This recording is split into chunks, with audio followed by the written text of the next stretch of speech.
Okay. Ashutosh, before I go across to Shailesh Gandhi, former Central Information Commissioner, who's also through with us. Ashutosh, should the Supreme Court intervene or can the Supreme Court intervene? That's the distinction I want you to lay emphasis on. Can the Supreme Court intervene? And if it can, to what capacity, to what extent? Because a lot of commoners are saying that why should there be an exception for netas in the country, if not for us? Yes, Supreme Court can only interfere when it, thinks that certain laws have become ultra vires, or if it is against the public policy, or maybe it is something which is unconstitutional, and it is against the basic principles of natural justice and the law in the country.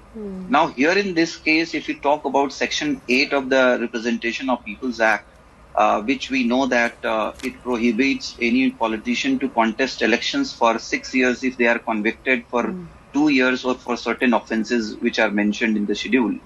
So now this is the law which was made by the parliament itself. Now if somebody says, no, this punishment is less and they should be barred for the lifetime, it is something I'm sure the Supreme Court will not intervene, because it becomes the the policy-making procedure. But what does past precedent suggest? Hasn't the Supreme Court also to an extent opined that if at all, there are decisions that need to be taken that the Parliament is merely sitting on, then the Supreme Court or judiciary very much can intervene in its own capacity? No, see, if that's what I said. It is not a new law which has just now been formed, and the Supreme Court comes and says, no, this is against the principles of the Constitution. This is against the basic principles of the Constitution. It is not the case.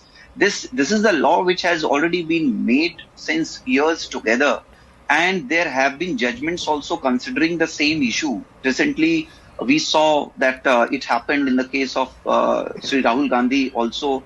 And then he went to the High Court and to the Supreme Court, and then his conviction was stayed. See, what happens, suppose if somebody is convicted today, and if he goes and challenges that conviction of the trial court to the higher court, and if it is stayed and the matter is going on for, let's say, another 6 years or 10 years.